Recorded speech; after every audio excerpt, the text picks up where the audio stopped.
Saudara, saat ini kami sudah bersama dengan Menko Polhukam yang juga Ketua Kompolnas Mahfud MD yang akan buka-bukaan soal kasus tewasnya Brigadir Yosua Huta Barat di Kompas Petang kali ini. Assalamualaikum, selamat sore Prof. Mahfud. Selamat sore Ibrahim. Alhamdulillah. Prof, bagaimana pemerintah memandang perkembangan penyidikan kasus kematian Brigadir Yosua Huta Barat, Prof? Ntar dulu saya mulai dengan istilah buka-bukaan itu ya. Saya tidak pernah bilang membuka-bukaan itu istilah dari mana. Saya mengkonstruksi fakta yang saya terima aja. Memang di media itu ada istilah buka-bukaan, Sambo ditangkap, itu katanya sumber dari Mahfud MD, Sambo ditahan, Mahfud punya bukti, Pamungkas gitu-gitu tuh dari mana gitu. Itu kan istilah wartawan yang entah dari mana. Saya cuma bilang saya punya konstruksi sendiri berdasar fakta yang saya peroleh dari berbagai sumber yang kredibel.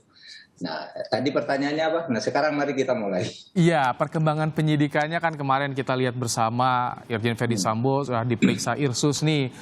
Pemerintah melihatnya ini bagaimana nih, Prof? Kan ada konstruksinya sendiri tadi kata Prof. Mahfud bilang.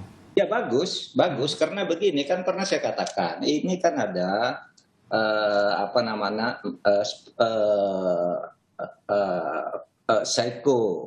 psikopolitis, hierarkis gitu.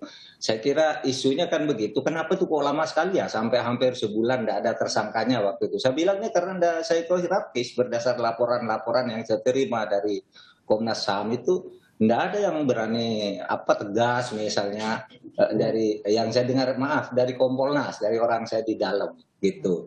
Kenapa? Seperti ada yang saling sandera gitu loh. Kemudian si Baradae itu juga di bawah penguasaan orang yang mungkin punya berkepentingan. Nah kemudian yang harus diperiksa dan harus memeriksa itu orangnya jabatannya beda. Nah ini maka Kompolnas yang mengusulkan supaya ada bedol deso gitu. Bedol deso itu artinya buang dulu orang-orang di situ. Dan ternyata jalan kan sesudah dipindahkan. Sekarang Baradae sudah mengakui hal yang baru yang sangat mengejutkan yang mungkin besok akan dimuat oleh majalah Tempo, tetapi juga dengan baik sudah dijelaskan tadi oleh pengacaranya yang baru. Nah itu hierarkisnya sudah habis sekarang. Yang kedua politisnya saya kira rame lah kalau ada di para pengamat itu menyebut di Mabes Polri itu ada submabes yang saling bersaing gitu, mau saling menyandera, mau saling menyerang dan sebagainya. Nah itu yang harus selesaikan. Sehingga kalau kita tersandera di situ hanya urusan kecil yang sebenarnya secara teknis dan teknologi itu sangat mudah diatasi, menjadi terhambat sampai lama gitu. Iya itu. Kita lihat aja lah. Itu pertanyaan publiknya ya, Prof. Tapi yang juga menarik, artinya psikohierarki dan juga psikopolitiknya sudah bisa dieliminir ya ketika Irjen Verdi Sambo diperiksa Irsus ya, Prof ya? Karena saya minta Kompolnas itu masuk langsung ke Kapolri. Kalau melihat hal seperti itu sampaikan langsung. Lapor ke saya dulu apa yang akan sampaikan. Misalnya soal bedol deso dan harus dibuang dulu semua. Kemudian harus si Baradae itu harus di bawah penguasaan, harus di bawah penguasaan tim sus gitu. Kalau masih di bawah penguasaan dan struktur hierarkis seperti itu, tidak berani ngomong. Nah sekarang udah berani ngomong kan, ya sudah dia kan, makanya kami ajak Prof. Mahfud buka-bukaan karena tadi memang awalnya konteksnya itu, Prof. Karena kan Prof. Mahfud yang melecut nih, yang menyemangati, ayo bisa nih, bukan kriminal biasa tentunya. Prof, yang menarik di media sosial Prof. Mahfud juga menyinggung soal ini. Etik ini bisa beriringan, Prof, dengan pidana. Itu seperti apa nanti biasanya, Prof? Ya memang begini, kadangkala sebuah tindak pidana itu berhimpitan antara pidana dengan etika. Misalnya begini, ada seorang polisi diduga melakukan perzinaan di sebuah hotel dan ketangkap dengan seorang perempuan tidak pakai baju. Itu kan pidana kalau dilaporkan oleh istrinya. Tapi juga itu etik. Kenapa ada seorang polisi tertangkap basah di hotel pakai bersama istrinya orang lain atau perempuan lain? Itu kan etik. Nah di sini berhimpitan, pidananya biar jalan, ya. lalu etiknya jalan karena produk hukumannya berbeda. Ibrahim ya, kalau pidana itu nanti yang mutus adalah hakim, hukumannya penjara, hukuman mati, perampasan hak harta dan Iya. sebagainya. Tapi kalau etik atau disiplin itu hukumannya itu administratif saja, misalnya di skors, diberhentikan, dipecat, kemudian diberi teguran, diturunkan pangkat, ditunda kenaikan pangkat dan sebagainya, itu etik gitu. Nah oleh sebab itu nih jalan sendiri-sendiri, dan yang mana duluan yang lebih bisa membuktikan itu ya silahkan. Tapi Prof, bisa nggak kalau di kasus ini etik ini bisa jadi indikator ada dugaan tindak pidana? Kan kasus etiknya nih menghalangi penyidikan, ya ada dugaan percobaan perusakan barang bukti CCTV katanya, Prof. Iya, itu etiknya, artinya itu tidak profesional. Kalau mau tidak dianggap pidana itu tidak profesional. Kenapa dalam situasi begini kok misalnya CCTV-nya dicopot? Kenapa gerendel-gerendel pintu itu diganti? Kenapa isi lemari dari pemeriksaan TKP yang pertama dengan pemeriksaan TKP yang dilakukan oleh tim sus itu berbeda gitu? Itu sudah etik, tidak bisa mengamankan situasi. Gitu. Nah, itu etiknya di situ, tidak profesional. Kalau itu mau dianggap etik, tapi kalau dikaitkan pidana, bisa itu obstruction of justice, ya. Itu mau menghalang-halangi penegakan hukum, menghilangkan bukti, menghilangkan gerendel, menghilangkan noda-noda sehingga DNA-nya sama sekali tidak ketemu misalnya di TKP. Nah, itu sudah tindak pidana, banyak pasal-pasal yang dikenakan ke situ gitu. Sehingga ini berurutan. Nah, di dalam fakta, di dalam pengalaman Ibrahim memang bisa lebih dulu pidana, bisa lebih dulu etik. Etiknya. Misalnya begini, yang lebih dulu pidana itu Brotoseno, ya kan? Dia dinyatakan menerima suap dan dihukum 5 tahun, Baik. dijalani 3 tahun gitu kan? Iya. Gitu kan? Pidananya dulu, baru etiknya. Kalau ini sidang. kita tunggu ya Ternyata nanti dalam berarti sidang Prof ya. Etik, dia tidak apa-apa, katanya salah, tetapi masih diperlukan lagi. Itu etiknya belakangan. Oke. Tapi yang Akil Muhtar itu etiknya lebih dulu. Begitu dia ditangkap gitu, lalu saya datang ke MK itu harus ada sidang etik. Diberhentikan dulu dari jabatan hakim. Waktu itu saya lihat di TV itu Yusril Iza Mahendra dan Profesor Hayapi tidak setuju. Tidak perlu sidang etik itu katanya. Karena kalau sudah tangkap tangan tuh etiknya sudah pasti melanggar gitu. Sudah pasti pidana gitu. Berkaitan ya Prof ya. Iya, kalau tidak etik dulu lalu siapa yang memberhentikan? Iya. Nunggu pidana berapa tahun sampai inkrah. Pada waktu itu ya perdebatannya begitu. Pada akhirnya udah kita pecat dulu kan. Setelah dipecat pemeriksaan menjadi lebih lancar gitu. Nah, itu yang terjadi. Jadi bisa yang mana duluan? Memang kalau di dunia kedokteran terjadi perdebatan nih, apakah etik dulu atau Pidana dulu ya. pidana dulu. Baik. Nah, Prof, orang kedokteran mengatakan tidak boleh dokter dihukum sebelum dinilai oleh Dewan Etik dan Dewan Disiplin gitu. Baik.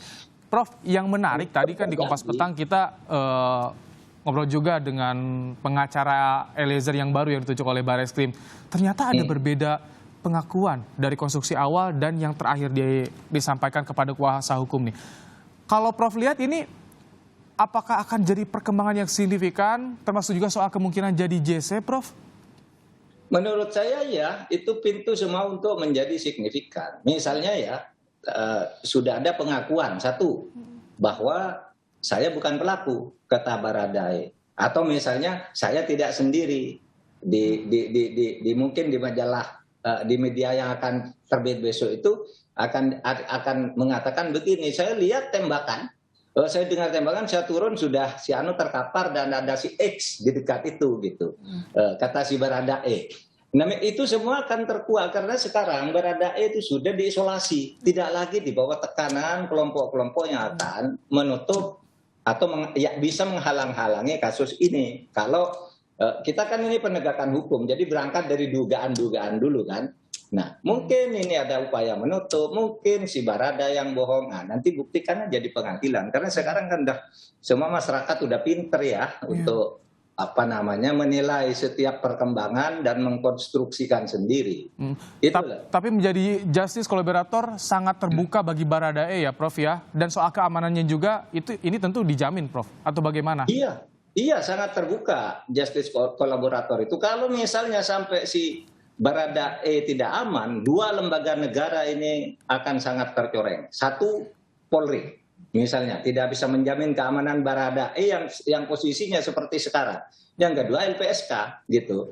Dan si Baradae mengatakan siap jadi justice kolaborator. Itu artinya apa? Artinya dia menyadari bahwa dia bukan pelaku utama. Karena orang jadi justice collaborator itu adalah orang yang hanya membantu, bukan pelaku utamanya, gitu.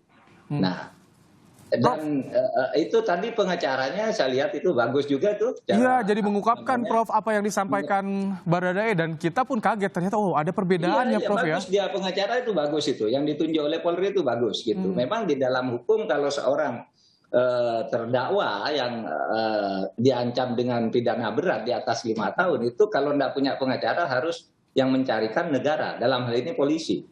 Jadi sekarang sesuai on the track ya Prof ya. Kejaksaan Agung ini nantinya, Kejaksaan Agung nantinya kan akan bermuara di situ nanti. Bisa membuat konstruksi yuridis secara transparan dan masuk di dalam scientific itu ya, scientific crime investigation itu. Supaya juga mengimbangi polisi agar kerja keras masyarakat, kerja keras polisi dan kita semua ini bisa jalan dan polisi jadi baik, negara ini jadi baik. Karena kan selama ini kan ada misalnya ya saya katakan psikopolitisnya. Semua masyarakat heran, kenapa sih DPR kok diem? Ini kan kasus besar. Biasanya kan ada apa paling rame manggil. Ini tidak ada tuh. Nah itu bagian dari psikopolitis adanya Mabes, di dalam Mabes itu yang punya aliansi sendiri-sendiri. Baik. Prof, ini kan kasus ini diungkap adanya dorongan kejanggalan dari keluarga, kemudian Prof juga menyatakan ada kejanggalan sehingga mendorong diungkap secara terang benderang, tuntas, diusut tuntas. Apakah ini Prof bisa jadi momentum untuk mengembalikan kepercayaan publik pada Polri, Prof?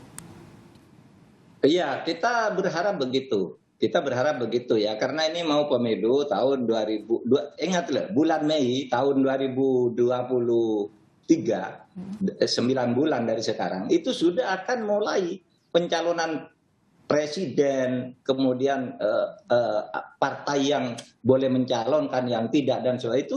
Itu kalau menyelesaikan yang kayak gini aja nggak bakal bisa menyelesaikan keributan pemilu itu. Oleh sebab itu nih harus diselesaikan ini.